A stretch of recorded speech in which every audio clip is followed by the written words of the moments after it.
live with this platform. Yeah, but it's a beautiful, sunny, cold Sunday in Botswana today. But then I think we've been taught in everything we give thanks. So, good afternoon, our listeners. Welcome to the Happiness Tribe podcast. And I'm not going to take my official host voice. I'm just going to pass the mic to her, but then let me do the honors of introducing myself, Miss Kim. As always, happy to join you again with a very interesting topic. I'll pass on the mic to my co-hosts, my two beautiful ladies. Thank you. Blessed day, everyone. Blessed day. Thank you so much, Miss Kim. My name is Miss Paula. Just call me Miss Paula. I am part of the Happiness Tribe. I'm coming to you today from the beautiful country of Belize in Central America, for those who don't know. Most people think it's an island. It's not, it's in Central America. And today we are going to be discussing a very, very interesting topic. But before I get started with that, I just wanted to remind the audience, thank you so much. This is the Happiness Tribe podcast. We're here every Sunday. Last week, last week we had a conversation, a very interesting conversation um, about doubt, you know, about hesitation, self doubt. How does that work? So, this is the second week in a series of this podcast of 10. We hope to accomplish 10 of them. And this week, we're speaking about the fear of failure. What does that look like? Do we even know when we're afraid? How does it show up in our lives? What impact does it have? We're going to attempt to unpack that discussion today. Thank you so much, Sister Yodit, for being here, for being our teacher and our guide as usual. Before we get started with this, I really would like Sister Yodit to introduce herself. And Miss Kim's already introduced herself, and we have a couple of other family members who may or may not show up. We know there's weather in the United States, there's weather in different parts of the world. There are lots of things that are going on. So keep it pushing and we keep the conversation going. Sister Yodit, can you please introduce yourself to our audience? Sure thing. Sure thing. Thank you, Miss Paula, and thank you, Miss Kim. Hello, everyone. My name is Yodi, and I am joining you from Gaborone, Botswana, which is in southern Africa. And yes, it is a lovely afternoon, but it's cold, which is why I'm dressed the way that I am, but I'm still cold. But yes, we are going to discuss a very interesting topic, Miss Paula, and I'm looking forward to it. I think, a different view from what possibly has been expressed previously about, the fear of failure and not necessarily that being a negative thing. So I'm looking forward to your guidance on this subject, Miss Paula, and to also hear Miss Kim's views on it. We all come from the happiness tribe, but from very different backgrounds and experiences. So I think our experiences will show up, or rather, we will depend on our experiences to discuss this particular subject on fear of failure. Thank you, Ms. Paula. Thank you so much, Sister Yoda. I keep forgetting you all are down under. It's cold, and over here we're sweltering. It is 88 degrees, but it's almost 90% humidity. So it's just pretty hot. Those people who are ill, for the elderly, for the disabled, it's quite a bit. It's quite a bit to deal with, but we're dealing with it.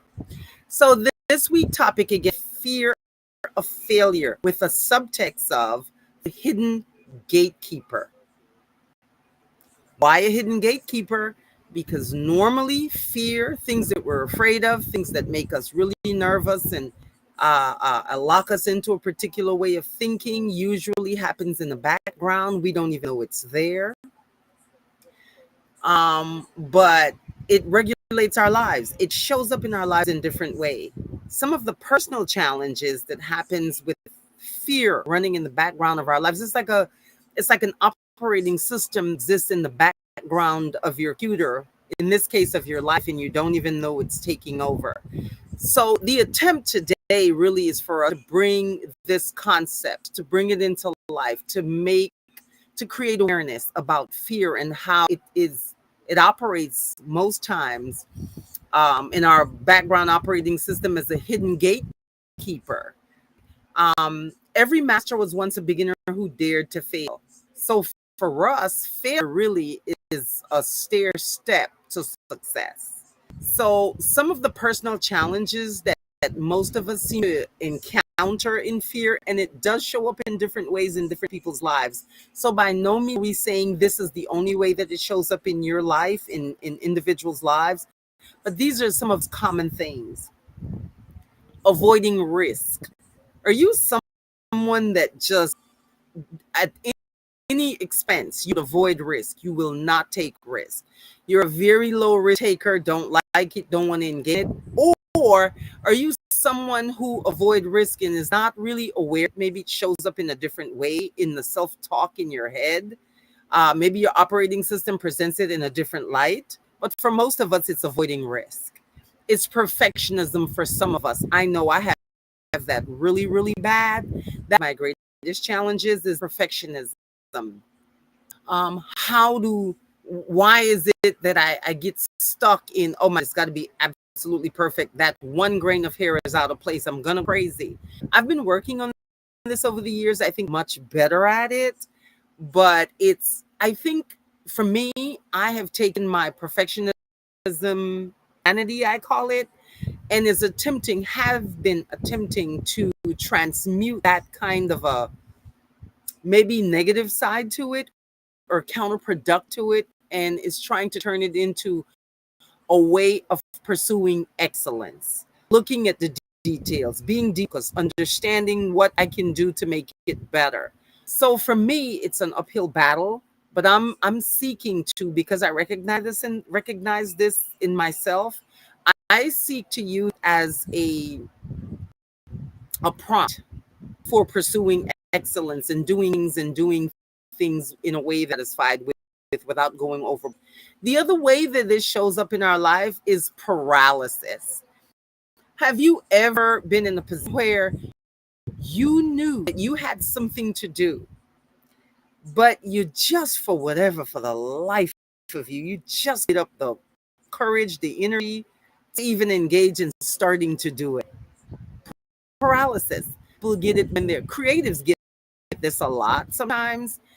Book writers, I hear book writers speak about the time how they just go blank, don't know what to do, don't have an idea, concept.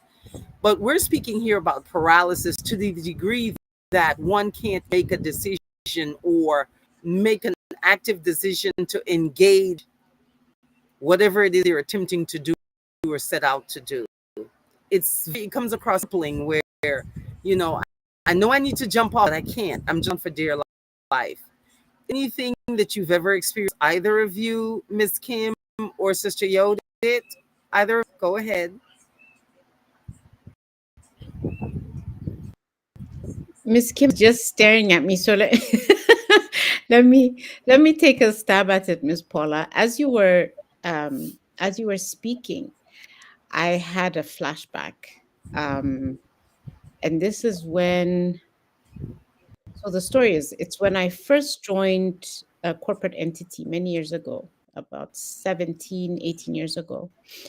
And I was given the responsibility of writing a speech for a very important individual who was going to be representing or speaking at an event where the entity that I worked for was launching something quite new. I had never written a speech before in my life. And so I took it on and I did the research. I sat and spoke to people about the subject matter. When the time came for me to present the speech to my line manager, I had nothing. I had nothing because literally could not write the speech. It was paralysis to an extent where I was even asking myself, but wait a minute, I've got this degree, I've got that degree, I read, I write. I could not write this speech because, and the main reason is because I did not understand at that time the concept of writing a speech for somebody else. Because I said, I don't know what he wants to say. I mean, I could put together a certain part of it, yes, because, the subject that I was responsible for. But my mind could not wrap I could not wrap my mind around this reality that, in fact, a lot of people have their speeches written for them and they read it. So I really struggled with it. And sitting in front of my line manager it was a terrible engagement because I didn't know what to say to her. I was new on the job. I was still being watched, to make sure that I was going to Mhm. cut it. So this did not go well. And I remember there was a deal of frustration, and I think it had to be it had to be outsourced or whatever, but I failed. I literally failed. I could not do it. Now, fast forward 16, 17 years later, if you ask me to write a speech for anyone, it's not a big deal. So part of it was paralysis, but I think it was paralysis because I was nervous because the speech was for somebody who's very important, but because I literally could not comprehend the request. So it's a difficult one. I did not extract myself out of it. I failed. And I had to admit to my line manager that I had failed this task. I couldn't do it. And it wasn't easy, but I think because it was because time, and she was a little bit forgiving to say, okay, it's okay, you failed this time, but let's move on and see what happens next time. So I was given opportunities again. But just now when I thought about it, it's like, my goodness, it was a big it was an issue for me, and I didn't like the feeling that I got after that experience. But yeah, Sister that's my Yodit, one yep. I'm sorry to interrupt you and jump in your throat. Okay. This is such a perfect example. So let's unpack that a little because I think that's an excellent case study. Really quick, Okay. was it that you Sure. were afraid of being judged, or was it just, I'm only speaking about the underlying fear? Was it just afraid of failing because you weren't sure what it was this person who you're supposed to be writing this script for wanted to say? Or was it about how people would perceive you? Because this is something that I find that happens quite a bit. What do you Mm. think the underlying fear was? What was triggering this fear? So, okay, so the fact that I actually allowed it to proceed the way it did, in other words, where I went and said, I can't do this, meant that as much as I was, yet there was an element of fear because I didn't know what the response was going to be. I'd failed to do something that was a big deal, right? Um, but I had the courage to step up and say, I can't do this. I couldn't do it. I haven't written anything that's worth anybody reading. The paralysis, though, why was I unable to write? That's what I'm saying. I think I can only attribute it to the fact that I literally did not know. I didn't know how to. Speech writing isn't something I had done before. I didn't have the training for it. I'd never had to do it before. Whatever I had to say in my previous job, if I had to say something in front of people, I did it for myself. I didn't have anybody to write speeches for me. So it was a very alien concept at the time. Um, was I fearful of what people were going to say about what I'd written? Probably because I wasn't sure what to write. So I suspect that had something to do with it as well. Because I did the research. I spoke to people who'd written speeches before, and I just couldn't get it. So I don't know if I answered your question, Miss Paula, but You it was, did. yeah, yeah. Yeah, Okay. you did, Sister Yodit. And Ms. Kim, I'm gonna come to you in just a second, but I think this is, for me, this is so pivotal because I'm thinking of how I've stood in a stadium and spoke in front of, I'm clear, thousands of people, and yet I have an absolute trepidation for social media. It's like, and I cannot, life of me, I'm being honest, I don't know why. It's like, it seems so, I don't know, maybe it seems so impersonal or sort of, I don't know, communicating in the air, kind of. It's weird. I really don't understand what it is. And I say to myself, well, maybe I'm afraid they're judging me. But I thought, and I was like, but you can do that in front of people. What is the difference? And for me, I think it's more of this invisible, there are people looking at you, but you can't see them. I don't know. It's weird. So anyway, I wanted to explore that, because imagine the person that has the capacity to be a major public speaker, that has something to say, or the book to write, or a movie, and won't do it because they think, oh, no one wants to hear that. Nobody cares about that, or it doesn't matter, or I'm going to get judged so awful. People are going to jump all over me. Imagine that. So I know you've talked about this quite a bit, Miss Kim. So please enlighten us. What is your experience with this? I don't even know which one to pick because I've failed so many times. Ah, I have failed again and again and again. And I think and this goes back, I think, to parenting, how we raise our kids, the self-esteem we instill in them, the confidence. Because I was a very confident child, like literally, I believed the world existed because I did. I can see that. I love it. And I had awesome parents that reminded me again and again, you matter, you're gorgeous, you're brilliant, you can do anything. And I lived it and I acted it, I did it. Especially I was successful when I was very young. I was making a lot of money in my 20s, 30s. I was flying around the world. So how would you get me to understand what is failure? Whether it's financially, relationship wise, I was on top of the world. But when Mr. Failure knocked on my door, didn't stop. And even then, it doesn't mean that I didn't have things that didn't go as planned. But so what? That couldn't fuzz me. It just, yeah, I submitted a project, I didn't get it, I move on. I didn't have like those moments that it should take me another 3, 4 days to recover. Until then, my life went downhill and I failed and I picked myself again and I failed and I picked and I failed and I lost my self esteem, which is what now building it and coming back, it's an uphill task, which makes me blend in the fear of failure, the fear of gatekeeping with self esteem. Because once that hits you, once you start thinking, I don't matter, I'm not good enough, I don't fit in that room, I can speak, I don't have a chair at that table, I can speak when they're speaking, I can submit this proposal because I'm not good enough. It's a horrible thing. And it takes time to build it again. I can't even say I'm yet there.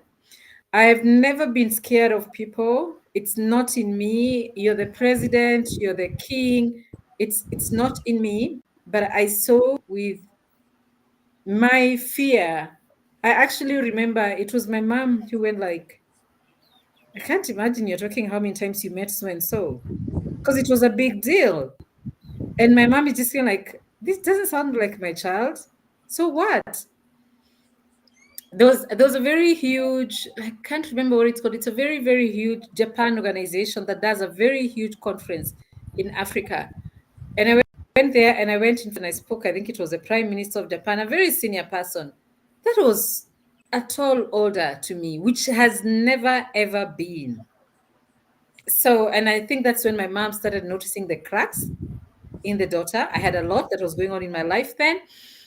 And obviously, sometimes parents, I think they just have intuitions. Even if you don't say it, they can see. And then I'll start asking everybody twice, do you think I should go for this meeting dressed like this?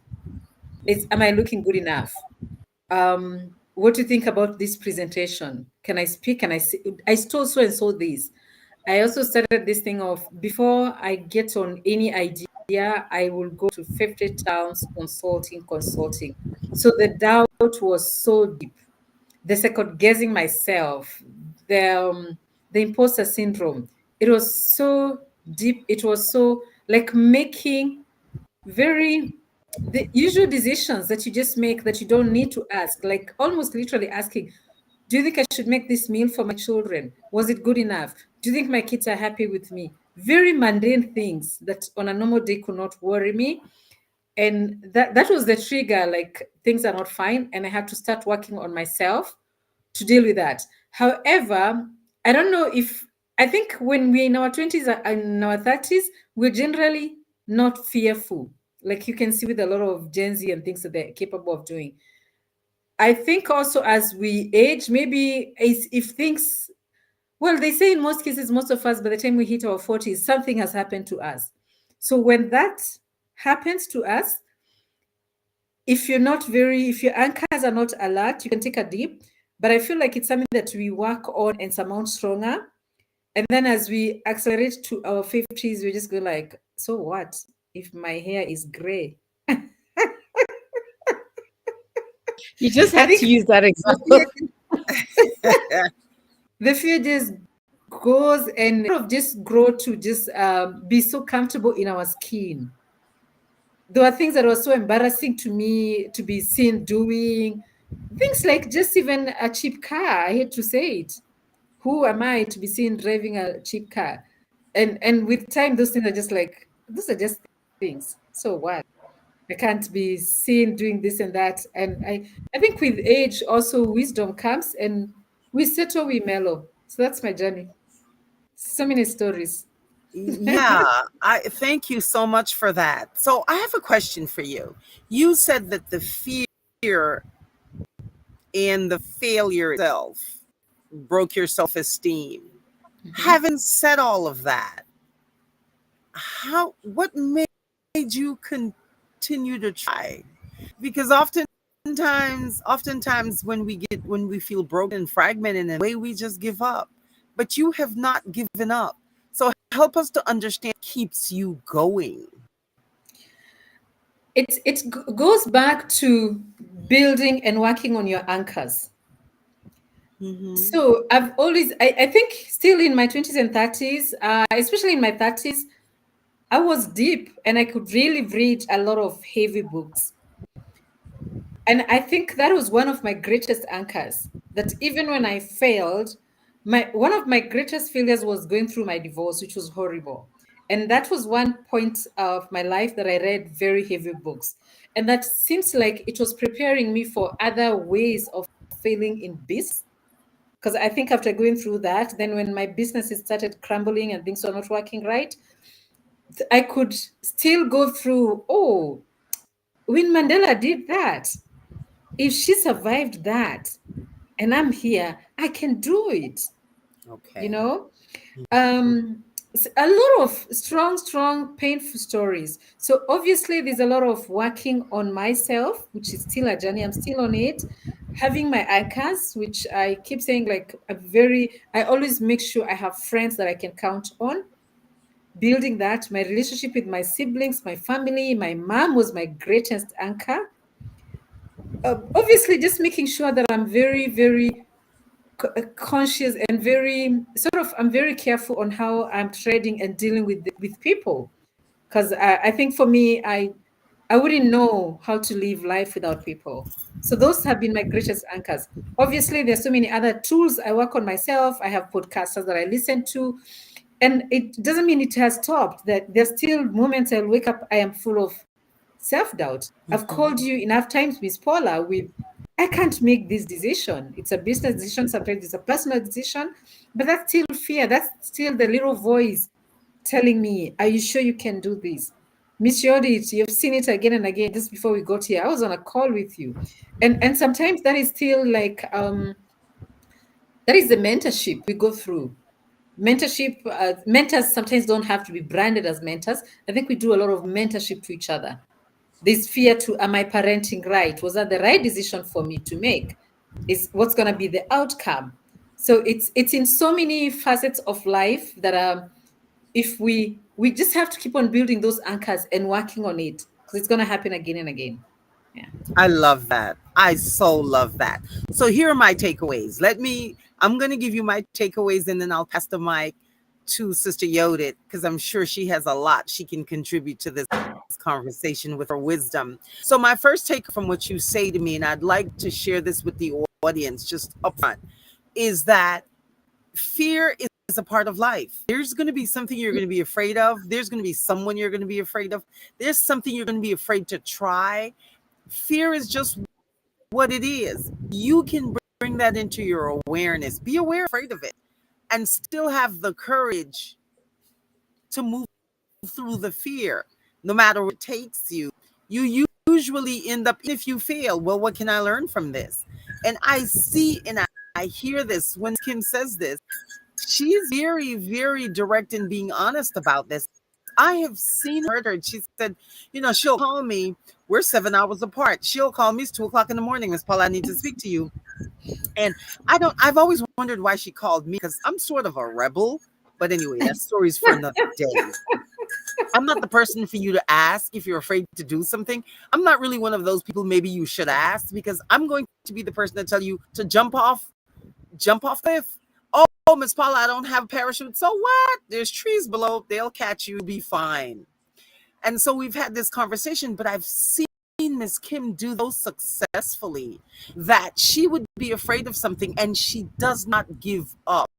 The fear doesn't stop her from doing it, from attempting it, from trying, and then afterwards, I love this part of it when she does, and whatever happens, and we have the conversation, we'll stop conversation, and she says, well, what'd you learn? What happened? Hey, it was a mess, or it worked out just fine.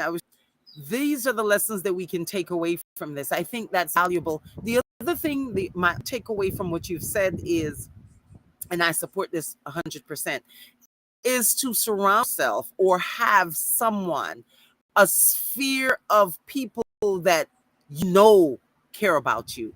You don't have to worry about it. Like, they care about you no matter what.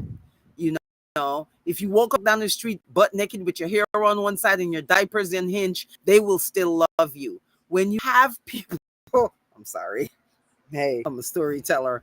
When you have people that love you and you surround yourself with people that love you, that can be honest with you, those relationships are edifying. Those relationships are like security blanket that those people are going to love you, whether you fail, whether you make it, they'll still be there for you. They still love you. So for anyone that's listening to this, surround yourself, at least find one person, build solid relationship that can you and support you and give you a sense of security through whatever. People that love you additionally don't care. They don't care if you're driving a raggedy car or you had all the money and you lost it. If they love you, they still love you for who you are. So those are my takeaways. Thank you so much, Miss Kim. I love these conversations because I always learn something.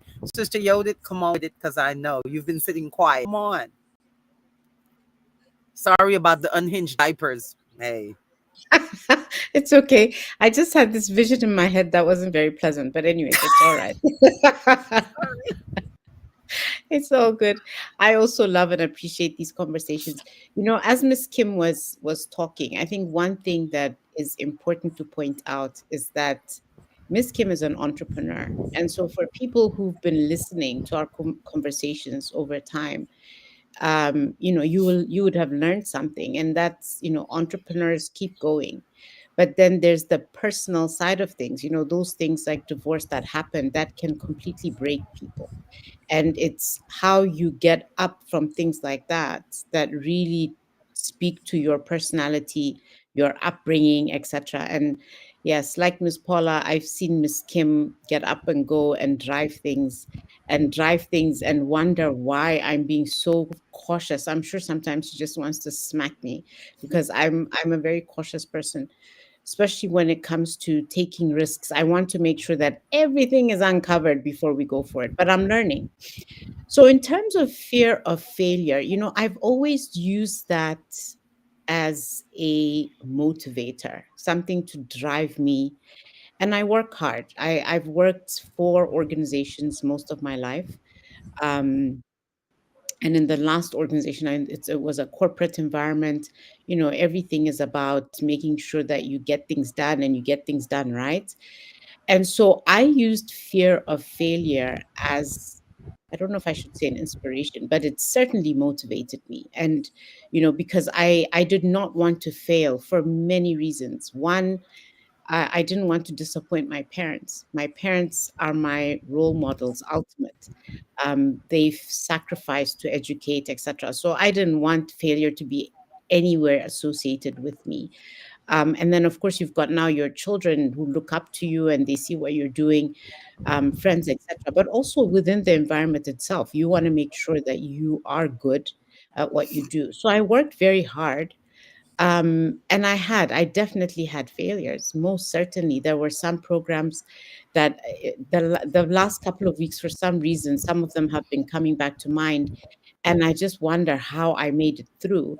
But there were a couple of serious issues with a couple of programs, and the one thing though that I did master is I learned how to get up and keep going. So even with projects failing and not reaching the targets that you're supposed to reach, or not impressing people the way they were supposed to impress. I'm talking now development projects that were funded by the organization that I worked for. There were some programs that did not do well, but I learned how to just keep going because I could not afford to allow myself to wallow, because it's very easy to wallow. But when you've got targets and you've got 12 months to meet the targets, you just have to keep going. So I think it was a driving force for me. And every time I was asked, what is it that you use? Fear of failure was one of the first things I would say. I refuse to fail. I do not want to fail. It's an ugly feeling when you do fail, and it's a feeling that I don't want. Now, coming to the last couple of years of my life where I've just gone through a huge transition. I'm now trying to be my own boss, which is very difficult. And Miss Kim knows, she's been pulling me by my ears and my nose. Miss Paula, you've been part of that since I've joined the Happiness Tribe, and helping me to try to mold this new person. And it's not easy. Does fear of failure factor into my current situation? Absolutely, because it's even more important now that I don't fail, for many reasons. So we can use it as a good thing. We can use it as a way to motivate ourselves to keep going and to work hard, because I think people who accept failure too much, who say, well, that's part of life, and allow themselves to fail. Because I think there's certain things you can do to prevent failure. There's some things that are out of your control, but there's certain things, and applying yourself and working hard, I believe, is one of them. Being disciplined, being honest. You have to be honest. And so I think fear of failure can teach us a lot of things, but we have to recognize, to your point, Miss Paula, that it's a part of life. You fail at work things, you fail at family things. Sometimes we fail miserably with our children. We make decisions that we shouldn't have made, and it comes back to bite us. But you have to keep going. And I think ultimately that's the lesson, is you have to just pick yourself up and keep going and rebuilding. If it's your confidence that you've lost, as you keep rebuilding, doing things that you wouldn't ordinarily do. And Miss Paula, when you started speaking about social media and speaking on social media, I look back at last year when I first started doing podcasts with the Happiness Tribe. I could barely speak. I didn't want to speak. I wondered who is out there. I still wonder who's out there listening to me, but it's kind of gone away, which is a nice feeling. I feel that I have something to say, I have something to contribute and share, and hopefully I can inspire and influence other people to do things, thinking about the future and children, etc. So I've come a long way. And I know that it has a lot to do with the Happiness Tribe, the reasons that we've told ourselves why we exist. And there are times when we fumble and we don't do things the way we want to. But what's nice is that I don't have to be scared of that. I'm not scared of it, actually, you know. Um, so I just look forward to these conversations because there's always something new to learn. But I've put my big girl panties back on and I'm on the road and taking it taking it one day and one step at a time. Thank you, Miss Paula. I think I've gone to 50 towns with this, but yeah. That's okay because it just enriches the conversation. Imagine that whoever's listening is in the same position, and it does provide a different perspective. But I do have a follow-up question, Sister Yodit. My follow-up question for you is, now you've gone from being an employee working in a company to being an entrepreneur. How does your fear of failure, how is that impacting your mission to build a business? What does that look like? And I can just imagine the relationship between you and Miss Kim, and how, because she's a serial entrepreneur. For those of you who don't know, Miss Kim has multiple businesses, organizations, enterprises. She volunteers, she's on boards, just a full life, a full smorgasbord of things. So, Sister Yodit, how is this impacting your being on the other side of the equation now as the business owner and as the potential employer? And that's exactly it. When and I think I said this to Miss Kim a couple of weeks ago. If not Miss Kim, to my husband, because sometimes I speak to Miss Kim almost every day, many times a day sometimes. But anyway, um it's a different kind of motivator now, Miss Paula. Now, and you said it, and I'm glad you said it, to becoming an employer. I think about getting my next job. It's so much easier to get another job, and I'm trying to see if I can get another job, because it's easier that way, right? But then there are times when I think about, after a podcast with Miss Kim, where she will remind myself and the listeners, how unemployment is such a challenge for us on this continent. And I know it's a challenge everywhere, but because we're here, we speak about what's happening in Botswana, and our unemployment figures are very high. Our young people are frustrated. And here I am, trying to get a job as opposed to creating jobs. So that is a huge incentive. There's a fear of, not so much a failure, but I'm very worried about our young people. Is there a way that I can actually show up, um, and create jobs? I don't know. I don't have an answer to that yet, right? And I if do. I able to get there, to be able to create jobs for other young people who are interested and curious about the things that I'd like to impact, then absolutely. I'm working on both. So we'll see how it goes. But that would be my biggest thing, is worry about what is happening to our children here, our young people. Um, and then, the motivation to get up every single day and do something, whether it's, currently I'm taking a couple of courses online, just to I enjoy learning. So just to learn something new and to keep myself ready for anything that may come my way. Um, so that's something that I enjoy doing. I don't want to wallow, Miss Paula. It's so easy to do that. But at the same time, for folks who are listening now, it's even more difficult when you allow yourself to get to a state where you're paralyzed. And I don't want to get to a state where I'm unable to get up in the morning and do the things that I have to do, laying the groundwork either for my business to take off, getting the contracts or the opportunity to advise, and or securing some kind of employment. So you have to keep going. And the fear of, in this instance, yes, it's fear of failure, but it's a failure that's even worse than failing within a corporate environment. You have to keep going.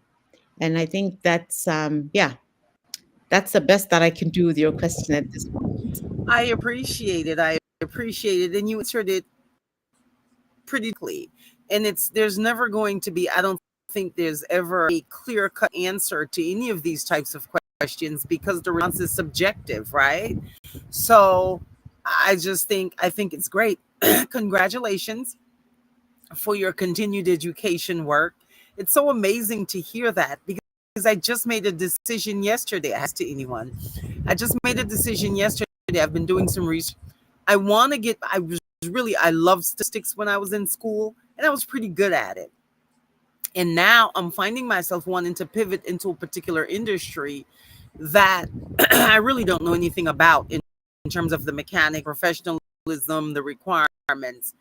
I'm looking at taking some kind of online training for data management, data collection, analysis, reporting, but I want to focus on ESG and on the entire process of commodities from the ground to finished products and what that's going to look like. I don't know what that's going to look like, but Miss Kim, I was going to call you and ask you if I know you have a variety of different training stuff that you deal with for people. Do you have any plans to do some kind of education online learning module, digital learning module, something for adults? Or because I know you're in the tech field and this is sort of techie. Mm-hmm. I'm mortified. Can I tell you I'm absolutely mortified about the concept. I made a decision yesterday. I said I've got to get some additional skills in this area, but I'm paranoid. I'm absolutely, I love technology, but to interact with it on a level drives me nuts. Nonetheless, um, it's an opportunity. It's an opportunity, and I wanted to bring this to the table because there's so many of us that think I'm going to be 60. In a few months, I'll be 60 years old. And some of us believe that because we're not children or young people anymore, that somehow additional education, upskilling, training, maybe is not an option, or we're afraid of what people are going to think because we're the old ones in the classroom. The world has changed so much that we shouldn't even be worried about that kind of thing. I think we should grab it by the horns and do what we got to do. It's just like me jumping off the edge of the cliff. It's the same way with this, but I am extremely mortified when I look at some of the requirements with this. I can't even remember it. QL, ML, LM, QLM, whatever. I was like, oh my God, what am I going to do with all of that? I don't have a clue, but I'm going to do it anyway because I want to learn about this and I want to build a business around this. So we'll see. If We'll I see what happens. Go ahead, I Sister think, Yoda. yeah, the best thing to do, Miss Paula, is I think, or the what I would like to suggest is that you look at, there are a lot of free online courses available. If you're talking ESG and sustainability, you just have to Google it, training in. I'm currently using a platform called edX. They've got lots and lots of free trainings on sustainability, ESG, explaining. I don't know about data. I've never explored that part, but I'm sure they have something, even if it's just an introductory course in that. And if you want to get a certificate in it, you pay, and I think you pay, I've seen as little as $30 to be able to get a certificate in the course that you've just taken. So I've taken many courses in, explaining sustainability, explaining ethics and sustainability, um, unpacking what ESG is all about. I've done courses in what they call money laundering and compliance related things. Currently, Okay. the course that I'm taking it's a free course again with the University of Cape Town on climate change and modeling for climate change. Now, that's something that's really not. It's a bit difficult, the whole modeling thing, but I'm trying to read as much as I can about it just to understand what climate change means and how some of these scientists work. So there's a lot that you can start learning. There's so much. Harvard has free courses. But my favorite so far has been edX. I believe there's another platform called Udemy. They also have some free courses available. But there's a lot online, Miss Paula. You will be amazed at how much you can learn without having to pay anything for it. But if you need a certificate for it, you can. And then, of course, if you're doing a second master's, then you have a lot of programs available as well. So yeah, I happy learning. I love it. I think it's I fantastic. appreciate that. Thank you so much, Sister Yoda. I appreciate that. And thank you for the recommendation. Those actually came up on the list actually. So yeah, I'm going to be pursuing the opportunities as they fall. But this is very interesting because this is a very good segue into professional impact, right? What type of impact does the fear of failure have in your professional life? What does that look like? For some of us, it's stunted innovation, right? Some of us, it's the inability or the unwillingness to even try to learn a, for instance, to try to learn this technology thing, you know. If you're a leader, if you're a mid-level leader, a manager in an organization, or even if you have your own business, fear-based leadership. How can you lead well if you're afraid of what people think or how they perceive you, or whatever the internal narratives are that we hold that regulate the way we behave, the way we treat people and interact with people? This would be a really good time to begin to look at your professional life and look at this concept specifically, fear of failure as the hidden gatekeeper in your professional life. What does that look like? How does it show up? Don't be afraid to excavate, you know, where you are in a in relationship to where you would want to go, where you want to be. How do you build out whatever it is you're trying to do? And the third thing actually for professional impact is avoiding accountability. This is something that we see in most organizations, whatever the size are. This is just how it shows up. People just avoid responsibility. They're afraid that, you know, they'll get in trouble, they get judged. It runs the gamut. So, professional standpoint, Miss, I know you have Destination Imagination Africa, and you're really into training and upskilling our young people and preparing them for this new world that we're getting into. What are your experiences, first of all? And the second question is, what do you have to say to young people who are involved or want to get involved or afraid to get involved in these types of training programs? Thank you. Thank you, Miss Paula. And you know, it's interesting. It's difficult for us to have these conversations and not seeing the cultural background, because that shapes us. And sometimes when you think about why fear is so deep in us, it has a lot to do. We're products of our culture. We were raised. And thinking about a case in point where a lot of us just failing at school that warranted beating. And we grew up just knowing failure was not an option. We're not allowed to fail.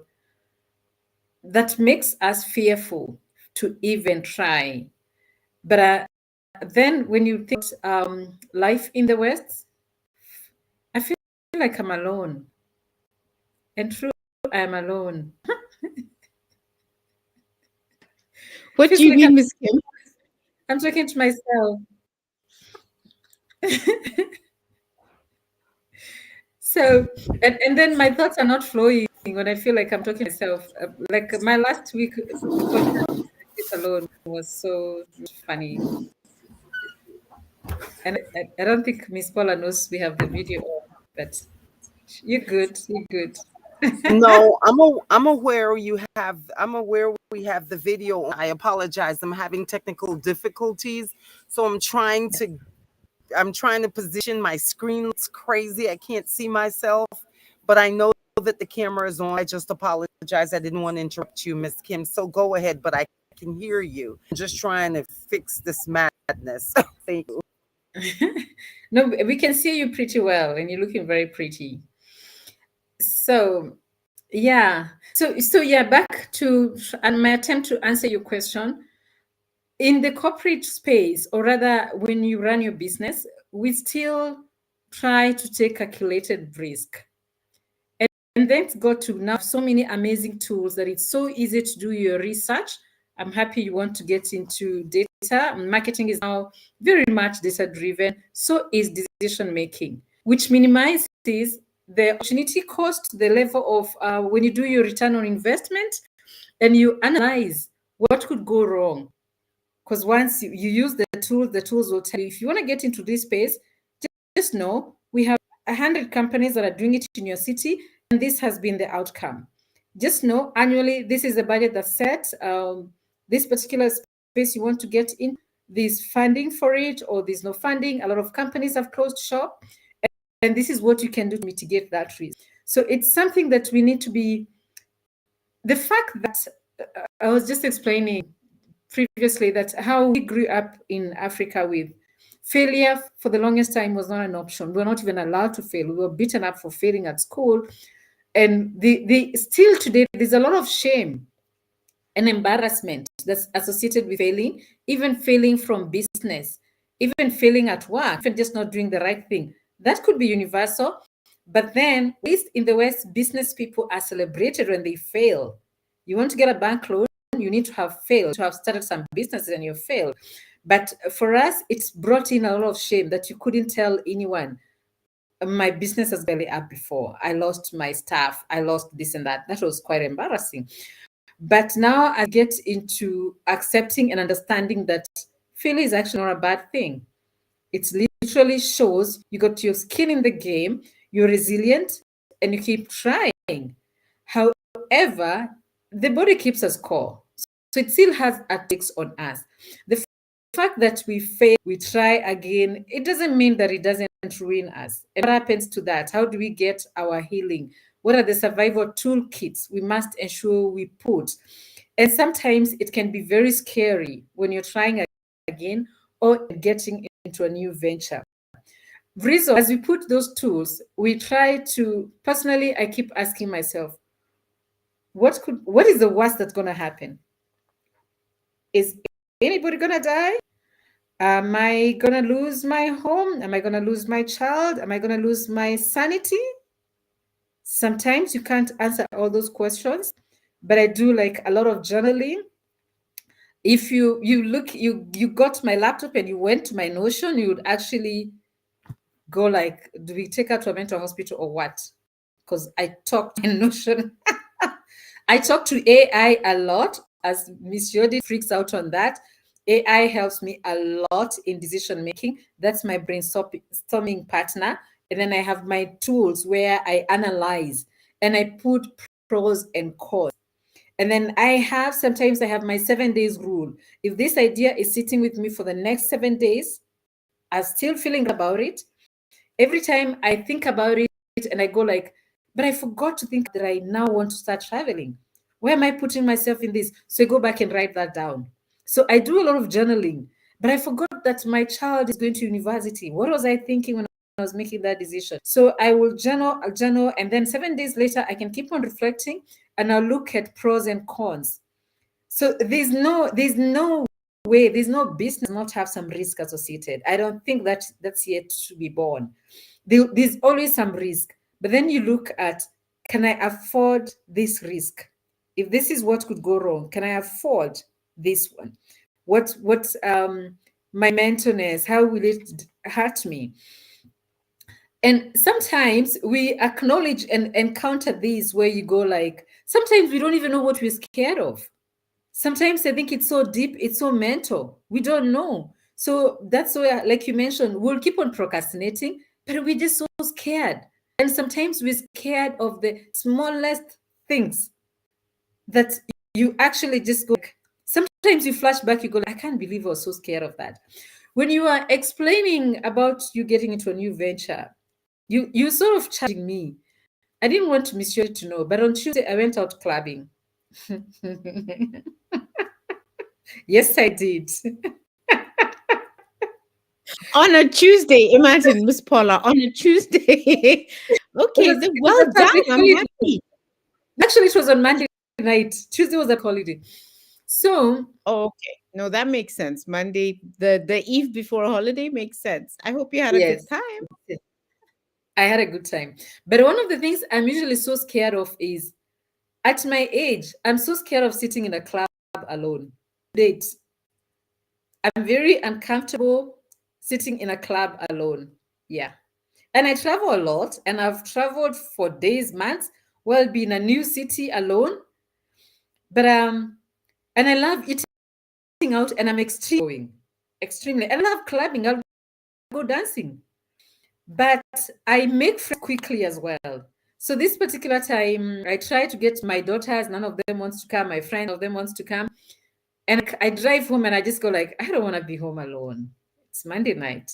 So I go to some place which is newly renovated. There's a very nice band playing. And I just go like, I'm just going to sit here for dinner and a glass of wine and go home. But I'm speaking to my friend and I'm telling her, I just wish you were here. I don't know how am I going to walk in there alone. And she's laughing at me like, really? And I tell her, there are places I'm used to, and even the waiters know me. I'm very comfortable in those places. And that's where I'm regular in just some of the hotels. But this particular place, they've just renovated and they have a new owner. Nobody knows me there. What am I going to do? And I walk in and I tell her, just give me 5 minutes. If I don't make a friend in 5 minutes, I'm out. Of course, less than 5 minutes, I met a girl. We became very good friends. But then she was with the team, the band that was performing. You don't want to know what happened. Yes, I do. So Now you've started telling the story. You have to finish. Tell us what happened. So I see that she's so exciting to talk to. She's talking about everything I like. I love farm life. We're talking about her family. She's an educator. We just grow to really like each other. She's with the band. Those are her friends who are performing. And I just tell her, you know, I've always wished I could play a music instrument. And she encourages me. And I'm telling her, I don't know what to do. I can't walk there. What if I make a fool of myself? I don't even know nicely how to hold a guitar. I buy them for my kids, but I'm so scared. And the more we talk and she's psyching me, and guess what? I ended up doing it. And I was so proud of myself. Wow, Miss Kim, that's wonderful. You didn't take any photographs. I do. I even have videos. Miss Kim. That is Wow. awesome. Congratulations. Thank you. So You I will was share. yeah, I will. I was so proud of, I overcame that fear.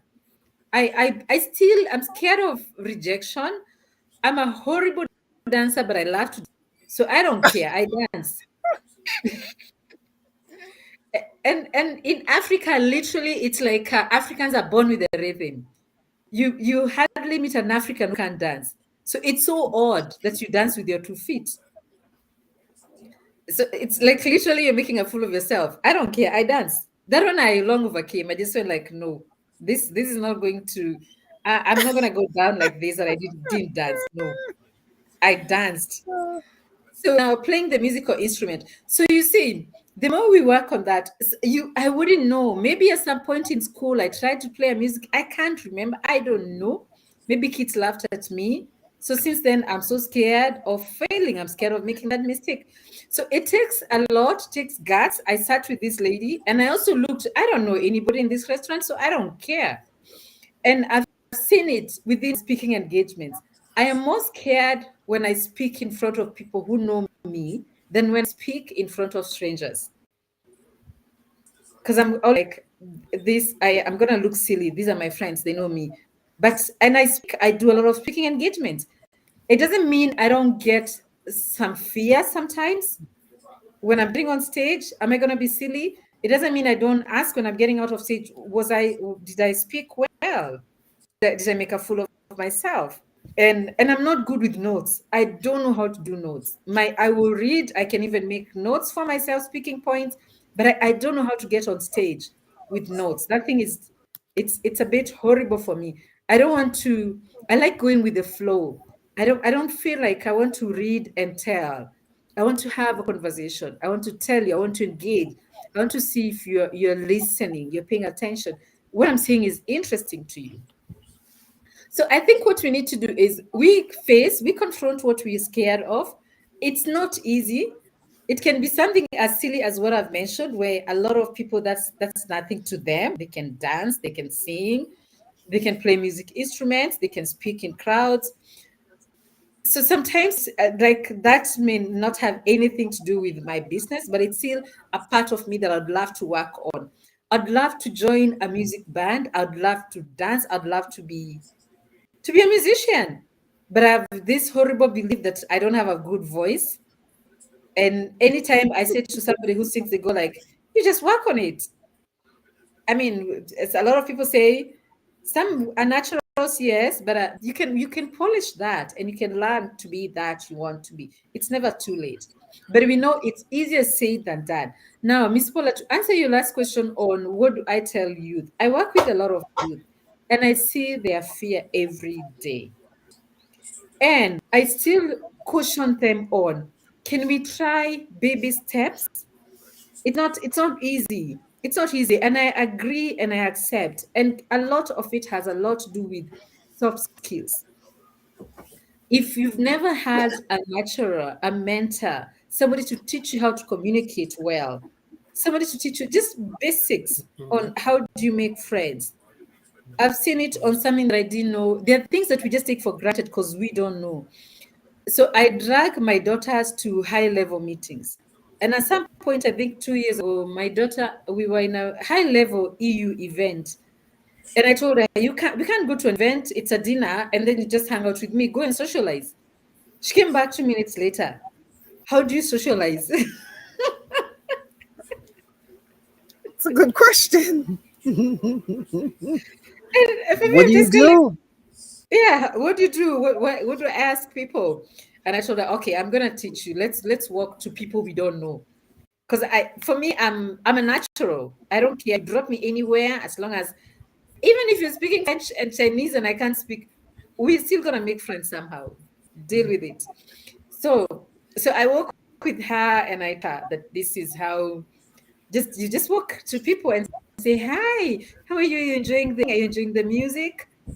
So and then I just went to 2, 3 strangers and I told her, now do it. So we're gonna walk into and you're gonna talk to those people and I won't talk. And from there, you're going to mingle and start a conversation. And I am so proud of the person she's become. I see her now, we'll go to high level meetings and she'll be sharing jokes with people. Essentially, she would just go like, these are people in their 60s, 70s. What am I going to tell them? And she ends up making friends. So it's still that thing of assuming that people know. People need to be taught, especially youth. We need to teach them. Not all of them have gotten into situations. And these are things that a lot of schools won't teach. That same, going back to collaboration, communication, critical thinking, creativity. Those are very essential. They're very fundamental skills that we all need for us to thrive. And if we can get those skills, we can then be able to build on our self esteem. When we build our self esteem, we start losing the fear. When you lose the fear, we can Yeah. face anyone. And still working on little things. Sometimes the fear could be, I have silly things like when my nails are not done, even if it's on a podcast, that affects my self esteem, which is very silly. I don't know why. It's some little obsession. So just make sure my nails are done. I might be working from home, but if that's what it takes for me to feel I have a voice, and my red lipstick. Anytime my kids steal my red lipstick, I can't get on a meeting. And I should overcome that. I should know I'm not my lipstick. But for now, that keeps Uh, me going. So it needs to be there, and it's okay. So it just is. yeah, it's okay. Just making people, and also I like, especially leadership, showing our staff that we also have moments that we're scared. The fact that I'm the leader doesn't mean that I don't have moments that I'm scared. I do. We all do. Of course, as we lead, we need then to work on our emotional intelligence. We can't keep on crying when they're crying. But it's also important for us to show I'm human. I have my own issues. I have my own trials and tribulations. End of my speech. I think that goes a long way. I'm sorry. I didn't mean to you, Miss Kim. Are you done? I think that goes a long way for someone that does so much, that is so engaged and involved, to be able to have the audacity to be your human self really inspires other people. And I think we don't often know how much we inspire people by the way we carry our humanity, no matter in what space that we're at. It really does make a difference. But here's a thought as you were speaking, and this is a sidebar. Here's a thought for part of the training you need to add for DI. As you were saying that, networking etiquette. Think about it. Because we just say it, but we don't, there's no mechanism for really teaching young people what that looks like. How do you walk up to people? How do you approach them? What are some of the things that you can use in terms of connecting with people? What does that look like? I think that should be a master class. That should be a good stroke of gem or knowledge to pass on to people, because we take it for granted. But when you said that about your daughter, and your daughter is such an outgoing, to me, beautifully professional human being, both of your daughters. So for her to say, what do I do? How do I network? What does that look like? I thought that's something that we need to add to that. You see, Thank Miss you. Paula, I try Mhm. to, like, anytime I'm invited for high level meetings, I drag my entire team. I go with them. In most cases, I will have to do of convincing the first, the second meeting. Then when they just call, because especially Botswana is a bit easier, but we have this thing of, you have a meeting with the minister and you're asking me to come. I'm so scared. I can't meet the minister. And then I just encourage, he's just human and he's going to be very kind to you. Let's go. Right. Yeah. So, like the other day, I was telling Miss Jodita I had a meeting with EU team. I went with my entire office. The EU officers were asking, did we ask for all this? And I said, I always come with my children. I don't go alone. And I don't talk alone. I actually make sure they have their chair, they drag their chair to the table. So when you ask me, do how can I be explaining at my age? Then what am I doing with this team if I'm the one to say what we do? I And that's ask such them. an advantage. That's such an advantage. Anyone you're speaking with that has anything to do with the business can see right in front of them what your team Yeah. look like and can speak directly to them. That is really powerful. I'm sorry to jump down your throat, but that's, to me, that is phenomenal. That's one half. But the thing that I hear when you say that is you're working on your, whether you know it or not, your internal change management. You're cultivating the next generation of leadership, whether it's a conscious decision or not. You're getting them used to being able to be at these kinds of meetings, not to be afraid of these kinds of people with power. How do you entertain power, and how do you manage yourself when you're entertaining or you're interacting with power? What does that look like? I just think that's phenomenal. I'll stop there because I can get all involved. I just think that's phenomenal. Sister Yodit, is there anything else you'd like to add to? Yes, no, I love the story Miss Kim just told, and well done to you for going partying on a Monday night. I mean, Tuesday was a holiday, so why not? But what I really love about your story, Miss Kim, and that's part of, and I think Miss Paula's already mentioned it, but working on rebuilding your confidence and your self-esteem is doing these types of things that you would never think you could do, and sometimes I think it's easier to do those things um in the West. I don't know why, because people do things as individuals a lot and it doesn't really matter. It's not as easy to do it in the African context. But I love the fact that you went ahead and did it. And I mean, for you to get up on stage and play an instrument, I think that's phenomenal. And what happens is tomorrow, when you have to do something that's completely unrelated, you're not as fearful. So I think it helps. And this is something that it's a story that should resonate with a lot of people, because it's an encouragement to say, do something. What is it? What's the expression when they say, what is it? Remove yourself from your safe space. Do something that's completely different, something that you've never done before, because it helps to build the confidence for you to step into that room full of leaders, and to be able to address them, etc. I love that story. And then when it comes to networking, Miss Paula, we assume that sometimes I've seen young people who are amazing when it comes to emceeing, being the master of ceremony. I was watching these kids at the high school where my children attend, and I was floored at how skilled they are. These are 19-year-old kids.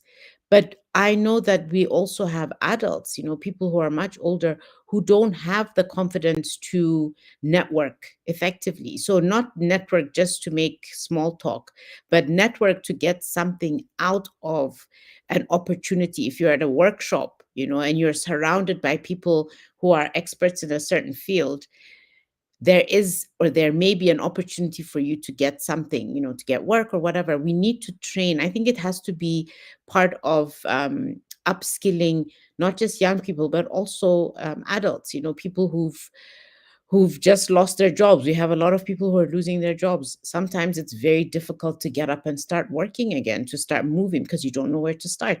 So this is something that I think maybe we should also consider. um, I don't know, we always talk about the next podcast, but it's something that I think we should speak about. This thing of getting up and doing things that you would never otherwise do. So thank you for sharing that story, Miss Kim. I love it. And I'm waiting for the video, by the way. Yes. Me too. The other thing, thank you so much. Thank you both for your feedback. Very, very enlightening. The other thing that I wanted to do, really what I wanted to cover was these for leadership, for business leadership, in terms of how fear shows up if you're a business leader or you're a team leader or you're in a position of authority.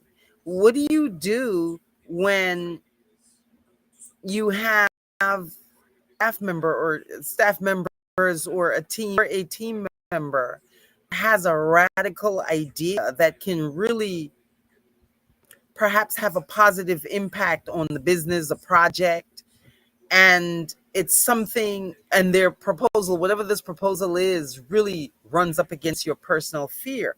How do you deal with that? How do you as the leader handle moving beyond your fear to further enable your team to help the whole team win?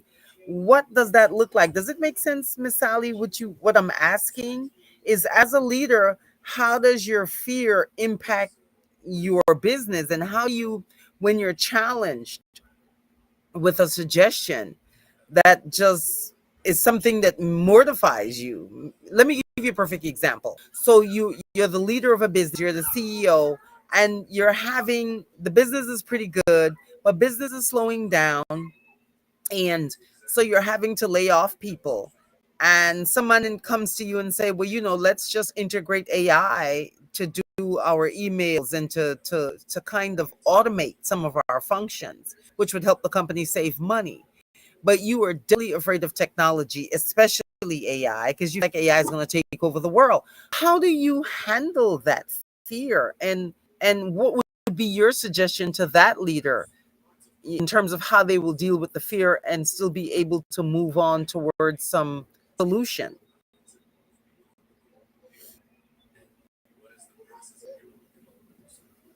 Miss Kim, this question's for you. Okay, good. Thank you. I was actually about to say, you need to go first because I think the party is on here, but I am going to be quick. So, okay. So, sorry, now you actually just chose the wrong example to give me because you know me and AI. I do. Sorry, can I just tell some to behave outside? Yes, you may. And Sister Yodit, if you heard the question, Sister, did you hear the question? Would you like me to repeat it? Go ahead, Miss Kim. Go ahead. Good. I'm good. Yeah. I think it's a very interesting question, Miss Paula. And my suggestion to that leader would be surround yourself by people who know. So the first thing that I would do if there's something that I'm really scared of, or scared of possibly means that I don't know anything about it, and that's why I'm fearful, is to get in advisors, people who'll be able to explain and educate me, but then also take it a step further. I would invite people who understand so that they can come and explain it to the larger team. In other words, one of the things that I believe leaders need to embrace is the fact that there are people who know better than them. Because sometimes when leaders feel that they don't know something, they don't want to approach it. They don't even want to go there. because they don't want to be seen to be ignorant. But I think it's okay to accept that you cannot possibly know everything, right? And therefore, it becomes important now to be open and have people who are smarter than you, people who can help you win. And if you approach it that way, perhaps it'll be easier than trying to assume or trying to learn everything about it before you allow that, technological advance or whatever it is, AI, to be utilized within the business. I don't know if I'm responding to you, to the question specifically, Miss Paula, but one of the things that I was thinking about as you were speaking about leadership is, what is it that, because we have too many leaders who are almost dictatorial because they are fearful of being, whether it's overthrown or seen to be not as smart, or questioned because of whatever. But I've been thinking about that, and what is it that we need to do to assist and support those leaders who are not leading as well as they could be. Let me put it that way. But anyway, yeah, that's my attempt at answering your question. I don't know if Miss Kim is back and can help me if she heard part of my response, but I would definitely advise bringing in the people who understand that whatever it is that you're fearful of as a leader to come and help you explain it or to position it in such a way that it'll be accepted by the other people that you're trying to convince. Absolutely. Thank you so much, Sister Yodit. I think that's a really good, not just a good, it's an excellent suggestion. Because what I thought about when you were saying was, with technology now, do a mock-up, do a digital mock-up. Show me how this technology is going to impact our production. What is that going to look like? Instead of just saying, I'm afraid, show me. Do it in virtual reality or in digital space. Let us see what that looks like. I think that's an excellent suggestion. Go ahead, Miss Kim. No, actually, what you're making me smile about is I love, because I work with a lot of young people. So their self-esteem, I hope they're not listening, but I am always like, I don't know. I have a lot of, I don't, show me, let's figure it out, even when I know. Yeah. And sometimes I even want them to feel nice that I knew it and she didn't know. I taught her. But I mean, I have spent even, especially small things like digital marketing. I've been in that space for many years, so I don't even have to sit and research. Some of it just comes natural because if it's what you do every day, then you become Mhm. very good. But they don't expect me to be as smart as they are. When you mention spaces like TikTok, what do you expect this 50-year-old woman to know about TikTok? Yet, a lot of these spaces, what you apply in one platform is relatively the same skills that you might apply in another platform. Some a little bit different. Now, when it comes to technology, especially, to me, it's not just a skill I have as a profession, it's a passion. And when you're passionate about something, you're going to learn again and again. You know, you always the first one to know breaking news. So when I start to tell them, no, don't use that platform, I use this, I get a lot of pushback. And I accept it. So what I look at is the opportunity costs. Because sometimes that can cost us a lot of money when you want to keep on going back and forth on something that I'm telling you, let's try this. So what I do is I cap it with time where I say, okay, is that the way you want us to go? How long is it gonna take? We're transitioning into a new um, system. We're transitioning into a new system. I get a lot of pushback with my favorite system, which is Monday.com. You know it, Miss Paula, but that's a project management system. But a lot of my staff come and find it so complicated to use, and it's not. So they'll come with a lot of new ideas. Let's use Notion. Let's use this and that. And all these are other little small platforms that you can link on the project management system. So usually I'll give them time to learn. So there are decisions that obviously I have policies, I have a business to build. I can't keep on changing with every person who comes with a different idea. So the approach, I will sit and explain to you. Right now, I have a team that has come up with the most weird idea. I told them, I'm not changing my contract. This is how we run. But if you guys want to come up with your own, I'm okay. You as a team. Because especially this time, what they've come up with, I know they're putting a rope on their necks. But I'm looking at it like, what's the big deal if you fail? There's nothing. I mean, so I'm always like, what is the opportunity cost? So if it's not going to kill the business, the idea that you're coming up with, try. It's okay. And who knows, maybe you're going to succeed and then you come and teach me something new. And I'm so happy to go like, I was wrong. I love what you came up with.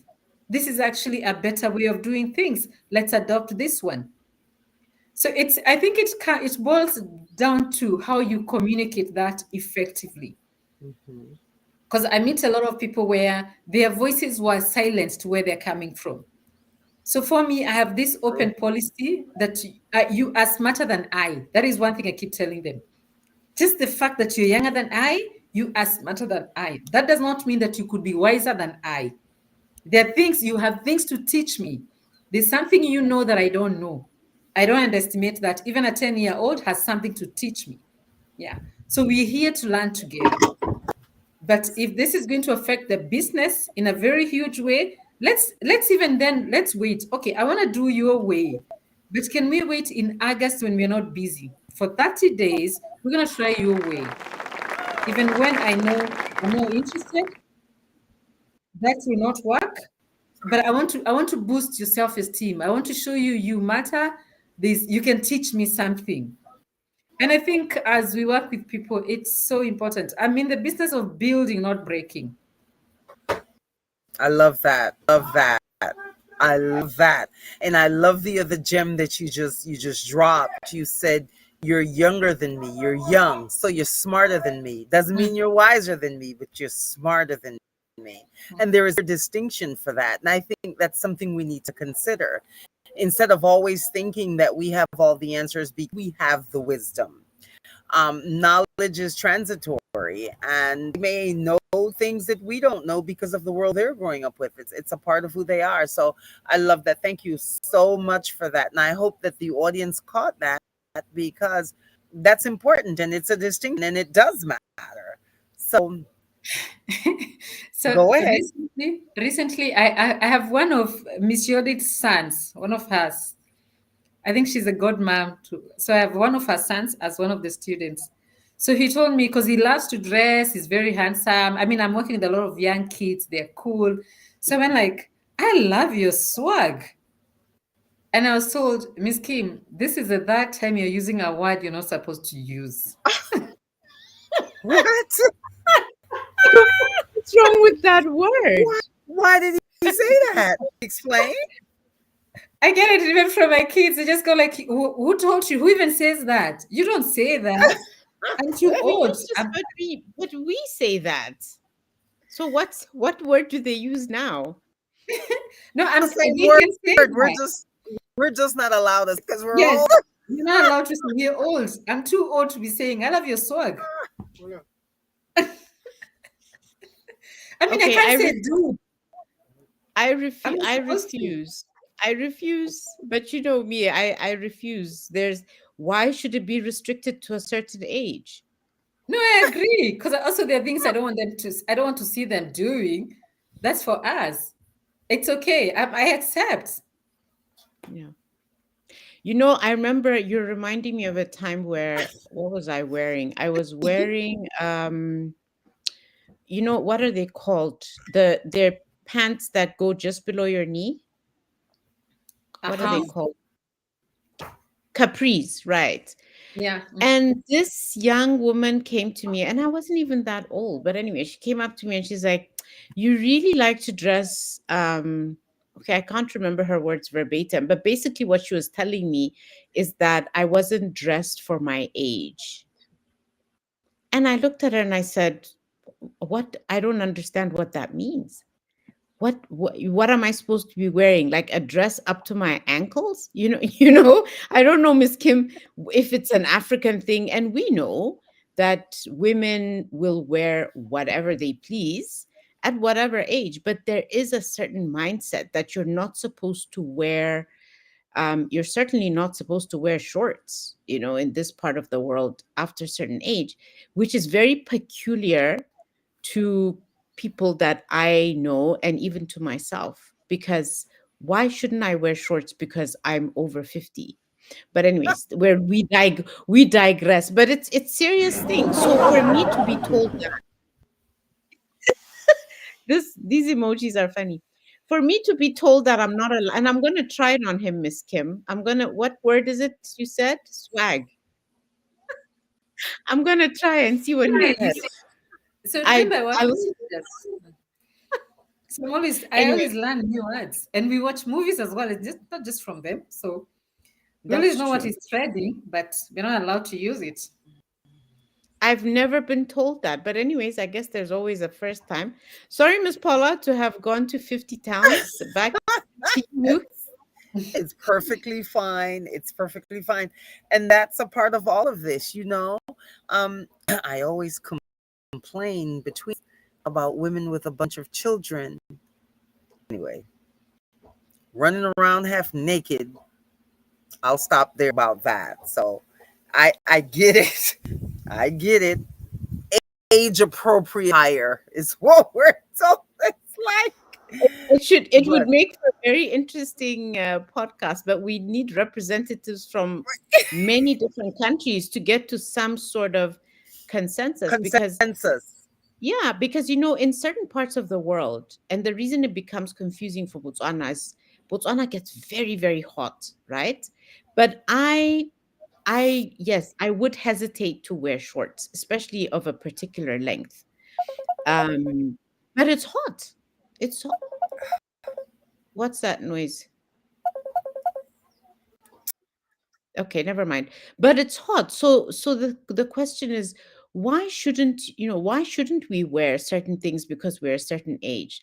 I find it a bit confusing, Miss Paula, and Miss Kim, because when you go to places like, the Caribbean and maybe even parts of the US, you'll find women who are quite elderly wearing shorts, not revealing in a way that's nasty, but wearing shorts because it's hot and you need your skin to breathe.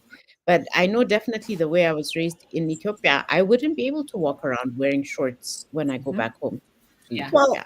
Well, I'm glad you say that. Yeah. Yeah. No, it's Sister very Yodi. true. It's this fear. Like I have these very nice pictures. I'll send them to you, ladies. That I love them so much because I was sitting outside my mom's place with my mom, and I was wearing hot pants. And it's not long ago. But my mom would be very comfortable how I'm dressed until somebody's at the gate. And she'll throw, we call them lassos, like, I don't know what you call them, Miss Yodit. Kanga. Raps. Yeah, wraps. So she'll throw a wrap on me. She's not worried. It's not about her. Because my mom was very exposed and stuff like that. But her friends, what are the villagers gonna say if they see her daughter dressed like this? So now for me to preserve her dignity, I'll behave. And I'm in the house and I'm on holiday and I want to feel comfortable. But this is my mom's space. I have my house where I can walk naked if I want to.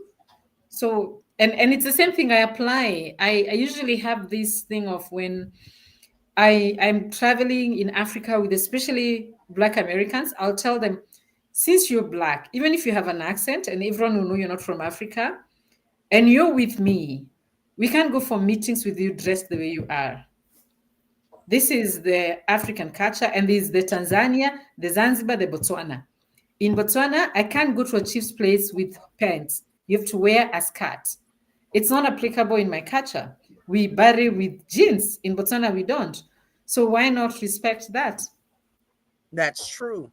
And that is the cultural component of all of this. It's so funny that you all said that because I don't wear shorts at all. I don't, certain things I just don't wear because I'm an old lady. And so my daughter and I were having this conversation, and my second daughter, the sport, she said to me, she said, Mom, you should wear shorts. Who should tell you can't wear shorts? You're not going to wear shorts. You're still, well, I'm not going to use the word she used anyway. So she actually went to the store and bought me a couple of long shorts that come above my knee. Really sporty. Was very they weren't form fitting. They had pockets, they had pleats. They just looked very nice and I thought I could wear these. And she said to me, said, Mom, it's not when you hear shorts, you're thinking shorts. She said, so it's just really, this is my child now. It's a matter of perspective. There's some things that you can wear and it's what you wear it with. I wouldn't want to see you wearing this with a cut off top with your belly. You get the picture. So, it kind of changed my perspective. I had not worn shorts in 35, almost 40 years. But Wow. they bought me a couple of really nice, like slack shorts kind of thing that's really comfortable. And I thought, okay, I can deal with these. But I do Yeah. understand and I do respect cultural norms, what cultural expectations are. And I Yeah. say these to people all the time when they're speaking about going to Africa. I deal a lot with African Americans who are seeking to recreate or to at least go back and experience what they've lost on the continent. And I always say to them, please consider the cultural context. Do not go to Africa with the lens of white people and they get offended. I shouldn't say that. None of that. Anyway, don't go there with the lens of the ruling class, because your perspective in the way that you interact with our people is going to create fiction. It's going to create friction. It doesn't matter. It's inappropriate. So anyway, we went to 1,000 different, I don't know, lanes, villages, and towns. Go ahead, Miss Yodi. Just yeah, add one more thing, Miss Kim, as much and Miss Paula, as much as we choose to respect what we were raised with, right? Things are changing. I remember many years ago, we had traveled home with my children, and I told my kids, you can't wear short shorts or short skirts or short dresses in Addis because, we're conservative culture and la la la, which we are. And they were obedient. They traveled with clothing that I thought was respectful. But guess what? We were out there in the town and they looked at me and they're like, I thought you said people here don't dress like this. Things have changed. Things have Yeah. changed. I have seen young men walking down the streets of Addis with their pants hanging. You know how they hang their pants or whatever it's called? They do that. I've seen girls wearing very short, very tight things. So things have, and I couldn't say anything because for me, the Ethiopia that I grew up in, we did not dress like that unless you had PE or something. You didn't wear those things. So things have changed everywhere, and I don't know how. It's another subject for another podcast, but it makes things a bit difficult because I think then you can't use culture, right? You can't say, well, we don't do that here because it's not true anymore. I don't know how it is in Kenya, Muslim, but I suspect it's the same. Things have changed. Our kids are telling us, because you fear certain things. You ask your girls to dress a certain way because you fear that they will be attacked, etc. But the truth of the matter is that women who are fully clothed from head to toe are also attacked and assaulted, and it has absolutely nothing to do with what you're wearing. So it's becoming challenging. Let me just leave it at that because I see the time as well. Miss Kim. Yeah, I just wanted to add on. I wouldn't claim to be very successful at this, but I'm very adamant on don't. Yes, people do it. And in certain cities, like in Botswana, it's very acceptable for you to rock up in hot pants, especially in the cities. It's not as acceptable in the villages, but I think it's super okay in the cities. But in my household, it's not acceptable. The Kims don't do that. So that's one thing I'm adamant on. Just because your peers are walking around with their tank tops, hot pants, we don't do that. So I'm not going to allow that. And especially when we're visiting new places, I've had that serious problem, especially going with my daughters to Zanzibar. They'll see a lot of many other black kids that are in Zanzibar. But I truly know this is not really culturally acceptable. So the fact that you're seeing others doing it and they're black and you think you should do it, no, not on this trip with me. When you choose, when you have your own salary and you're 29 and you're doing your own things, and I'm not there, and maybe I'll even say you're not associated with me, that's okay. But as yes, as of now, you're a brand, you have a reputation to maintain, and you need to be seen as a modest person. If we go clubbing and we choose to go in hot pants, you came to club and found me there. Now you deal with it. In this particular environment, I can club like this. I go to the beach, I can swim with my swimwear. That's a totally different story. But walking along the street where I might meet people who we have there's a certain way you want to be seen, even if you're in an environment that people do it. Doesn't mean we are not them. We have a certain code of ethics, of behavior. You're a brand. Live your brand. Thank you. I think that summarizes our podcast. Yes, it does. Thank you so much, Miss Kim. And it is. Those are decisions made on values, proper values. And it's not to, ooh, excuse me, Mom, are you okay? Oh my gosh. I apologize. Everyone's been sick, and so we're in herbs, but everything is coming up, so I apologize for that, but it is what it is. So we're somewhat out of time. I'd like to close this out by speaking about one particular thing in terms of fear, what fear does, how it controls everything, the fear of failure.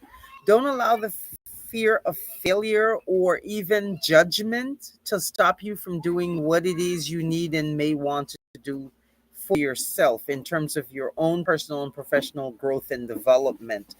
The antidote that we're going to leave you with today for the fear of failure is fail forward framework. That's what it's called. The antidote is fail forward framework, which means, and we've discussed this before, don't be afraid to fail. Every failure really allows you to reframe failure as feedback. So write a diary down, create a diary, a fail diary if we may. Practice that. What do you learn from failure? What was your takeaway? What is the gems that you get that insulates you or prevents you failing from that particular mistake in that way the next time? And for those of us who are business owners or leaders in businesses and organizations, don't allow your fear to stop you from pursuing the growth of your business, whether it's moving to what we call the global south these days, extend your marketplace with everything that's going on, around the world these days, with the economy as it is. Don't be afraid to step out on faith. Try something different. Think about what it would feel like to move your business someplace else.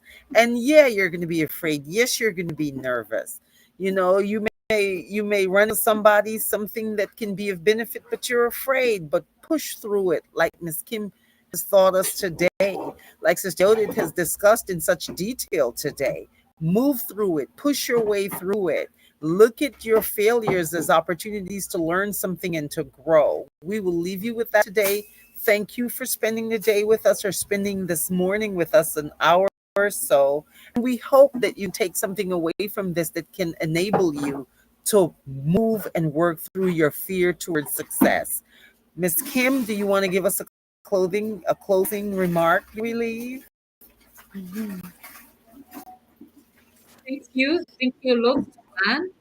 And this is where I find the Happiness Tribe podcast my therapy, because you sort of just get into parts and going like, yeah, I think I've not dealt with that fear. I think I should revisit that. But what I'd like to encourage all our listeners, every chapter, every time you fail, that's your beginning of a new class in wisdom. So embrace failure. It's inevitable. Fail fast, fail forward. It's part of life. Of course, it's important to take calculated risk. We're not saying jump over the cliff, no. But that fear just cripples us. When we just see it, we can't try because we're so scared to fail. No. And now we're living at an age where there's AI to help us. And real people, real therapies, real friends who we can talk to and encourage us and tell us, I also failed. Don't worry, let's try this. Thank you so much. It's been super awesome. Thank you, our listeners. Please, today we don't have anyone who was able to read for us the comments. I actually closed that panel. I didn't see any. Just know we appreciate your comments. We appreciate you joining us. And we'll see you again. Same time, same place next Sunday. Thank you and goodbye. Miss Judith, Goodbye, everyone. Thank you for joining us. Take care. thank you.